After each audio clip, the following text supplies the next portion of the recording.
कृष्ण ने न सिर्फ आज से कई हजार साल पहले जीने के रास्ते को बताया था, बल्कि उन्होंने आने वाले कई सालों के लिए अपना ज्ञान सबको दिया है। एक आदमी जो न सिर्फ युद्ध के ज्ञान को अच्छे से जानता है, बल्कि दुनियादारी से जुड़ी हुई सब बातों का रहस्य भी उन्हें पता है। इस जीवन को जीने में इंसान को कई तरह की दिक्कतें आती हैं। कभी गुस्सा, कभी पैसे से जुड़ी परेशानी और कभी काम का इतना ज्यादा बोझ हो जाना कि उसकी वजह से कोई काम ही ना कर पाना। एक बार कृष्ण का एक भक्त जो किसी जगह नौकरी करता था, वो आया और बहुत ही परेशानी से भरे चेहरे के साथ कृष्ण से कह रहा था,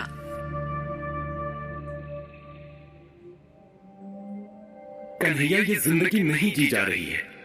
ऐसा लग रहा है कि मानो मैं जिंदगी जीने के लिए नौकरी नहीं कर रहा हूँ, बल्कि नौकरी करने के लिए जीवन जी रहा हूँ। इससे अच्छा तो मैं मर जाऊं प्रभु। ऐसी जिंदगी का सपना तो नहीं देखा था। ये कहते कहते जैसे उसका पूरा गुस्सा, बेचैनी और काम का बोझ आंसू बनकर उसकी आंखों से बहने लगा था। कान्हा ने तुरंत उसका कंधा पकड़ा और उसे गले से लगा लिया। अरे, इतना परेशान क्यों होते हो? जीवन है तो कठिन तो होगा ही। जीने वालों के लिए परेशानियां होती हैं, मुर्दों को थोड़ी ही कोई समस्या होगी। बताओ अपनी बात को पूरी तरह से मुझे समझाओ। कन्हैया, आप तो जानते ही हैं, मैं एक मुंशी के तौर पर काम करता हूँ। उसमें मेरा खुद का कोई काम नहीं होता है। मुझे वही करना होता है जो मेरे मालिक मुझे कहते हैं। एक समय के बाद काम इतना बढ़ जाता है कि उसे पूरा करने में लगता है कि मानो पूरा दिन और रात गुजर जाएगा। कई बार काम के बारे में सोचकर नींद भी नहीं आती है और ज्यादातर मैं अपने परिवार को समय भी नहीं दे पाता हूँ। इस नौकरी के झंझट ने मुझसे मेरा सुकून, मेरी नींद सब छीन ली है। इसे ठीक करने का कोई उपाय बताइए, क्योंकि नौकरी छोड़ नहीं सकता। उसको छोड़कर मैं अपने परिवार को क्या खिलाऊंगा, पर उसे करते हुए मैं अपने दिमाग का संतुलन नहीं कर पा रहा हूँ। भक्त की बातों को कृष्ण ने ध्यान से सुना और उन्हें न सिर्फ वो भक्त दिख रहा था, बल्कि आने वाले समय में इस तरह के कई लोग दिख रहे थे जो इस समस्या से कभी न कभी जूझने वाले थे। कृष्ण एक ऐसे इंसान थे जो न सिर्फ आज की समस्या पर बात करते थे, बल्कि आने वाले कई हजार सालों के बारे में भी बताते थे। उन्होंने उस भक्त से कहा, देखो, जब हम काम करते हैं तो परेशानी का होना आम बात है। काम का बोझ कई बार ज्यादा हो जाता है, पर हमें सबसे पहले ये समझना होगा कि काम सिर्फ जिंदगी का एक हिस्सा है, वो पूरी जिंदगी नहीं है। काम के घंटे में अपना काम पूरा करो। जब भी तुम्हें लगे कि तुम्हें बहुत तनाव हो रहा है, तो कोशिश करो कि तुम्हारी सांसें सामान्य चलें और तुम्हें किसी तरह की बेचैनी ना महसूस हो। पर कन्हैया, काम करते समय ये महसूस करने का समय नहीं होता है। देखो, पहले ये बताओ कि तुम दिन में कितना समय अपने मन को या फिर दिमाग को देते हो जिससे वो शांत रह सके। मैं कुछ समझा नहीं कहा। यही तो समस्या है हमारी सारी दिक्कतें मन की और हमारे दिमाग की होती हैं और हम उन पर काम ही नहीं करते हैं। आजकल के लोग बस शरीर पर ध्यान दे रहे हैं। शरीर के भीतर जो मन रहता है उसका किसी को ख्याल नहीं है। वो बेचैन होता है तो उसे भी कुछ तो देना ही होगा ना। शरीर बीमार होता है तो उसके लिए बहुत कुछ करते हैं, पर अगर दिमाग में या मन में बीमारी आती है तो हम उसे यूं ही टाल देते हैं। सबसे पहले अपने मन को समय देना सीखो। रोज सुबह अपनी सांसों को काबू में करो। आधा घंटा भी अगर अपनी सांसों को तुम बस में कर पाए तो पूरा दिन तुम्हें न काम का बोझ महसूस होगा और जो काम है उसे भी तुम समय से पूरा कर पाओगे।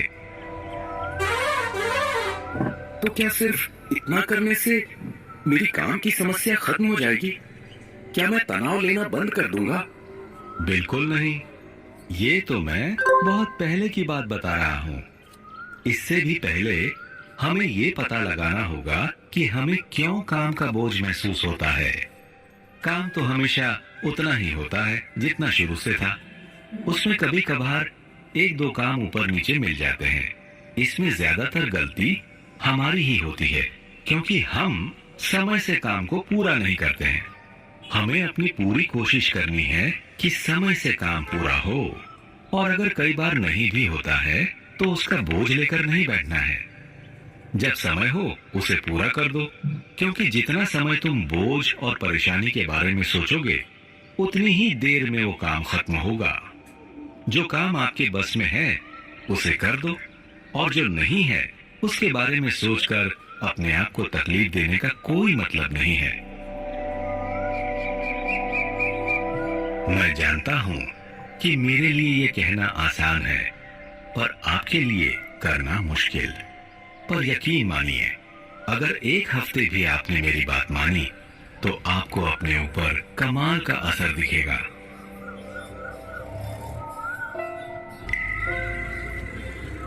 भक्त कृष्ण की बातों से काफी कुछ सीख रहा था, और उसे समझ आ रहा था कि वाकई वो उन बातों की भी चिंता करता है जिन पर उसका कोई बस ही नहीं है, और इस वजह से वो कई बार उन कामों को भी नहीं कर पाता है जिन्हें वो खुद कर सकता है।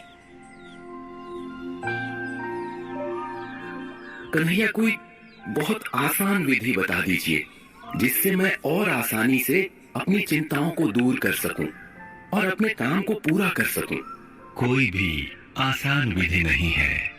आपको वही करना है जो मैंने पहले कहा था। रोज अपने आप को कम से कम आधे से 1 घंटा दीजिए और ध्यान या फिर योग कीजिए। मन को स्थिर करना सीखिए। अगर मन और आपकी सांसें आपके बस में हैं, तो आपको कभी चिंता छू ही नहीं सकती। और हाँ, एक बात हमेशा याद रखिए, चिंता चिता समान होती है, इसलिए हमें पूरी तरह से चिंता से दूर रहना चाहिए। इसके अलावा समय के रहते अपने काम को पूरा कीजिए। जब काम कर रहे हैं तब सिर्फ काम कीजिए और कुछ भी नहीं। जिस समय आपको काम करना है उस समय अगर आप कुछ और करेंगे तो जाहिर सी बात है कि काम का बोझ बढ़ेगा ही। इसलिए 2 नियम। सबसे पहले, रोज अपने मन के लिए ध्यान लगाइए, और दूसरा, जब काम का समय हो तब सिर्फ काम करें, बाकी कुछ नहीं। भक्त की समस्या लगभग ठीक होती नजर आ रही थी, पर एक आखिरी सवाल उसके होंठों तक आ ही गया था। कई बार ऐसा होता है कि हम अपना काम घर पर करते हैं और इससे घर वाले काफी नाराज होते हैं। इस पर आपका क्या कहना है? ये तो एक सबसे जरूरी सवाल और बात है। जो लोग ऐसा करते हैं वो सबसे गलत काम करते हैं। आपको समझना होगा कि दफ्तर और घर में फर्क है। हर जगह का अपना काम होता है। दफ्तर काम करने के लिए है, इसलिए वहां काम कीजिए। और अगर आपके दफ्तर के लोग आपको घर आने के बाद भी काम करवाने की कोशिश करते हैं तो उन्हें बताइए कि ये आपके परिवार के साथ होने का समय है। ये नियम आपको खुद बनाने होंगे। अगर आप हर वक्त लोगों के सामने उपलब्ध रहेंगे तो वो तो चाहेंगे ही कि आप 24 घंटे काम करें। इसलिए अपने काम को घर ले जाने की गलती मत कीजिए। इससे आपके और आपके परिवार के लोगों के बीच में दूरियां आ सकती हैं। आपके बच्चों, पत्नी या माँ को आपकी जरूरत रहती है। उस समय अगर आप अपना काम कर रहे होंगे तो काम के बीच में वो अपनी समस्या आपको नहीं बता पाएंगे। दफ्तर वालों को काम के घंटों के अलावा आपको न बोलने की आदत डाल लेनी चाहिए, चाहे कितना भी जरूरी काम क्यों ना हो। अगर जरूरी है तो दूसरे दिन दफ्तर जाकर उसे पूरा कीजिए, घर में नहीं। मैं उम्मीद करता हूँ कि तुम्हें मेरी बातें समझ में आ रही होंगी। जी कन्हैया, आपने मेरी सभी समस्याओं को अच्छे से समझा और मुझे उसका समाधान भी बताया। मैं पूरी कोशिश करूंगा कि आने वाले समय में मैं काम का बेवजह बोझ न लूं और हर काम को उसके समय से करूं। अब मैं रोज योग और प्राणायाम भी करूंगा, जिससे मुझे काम की बेमतलब चिंता ना हो।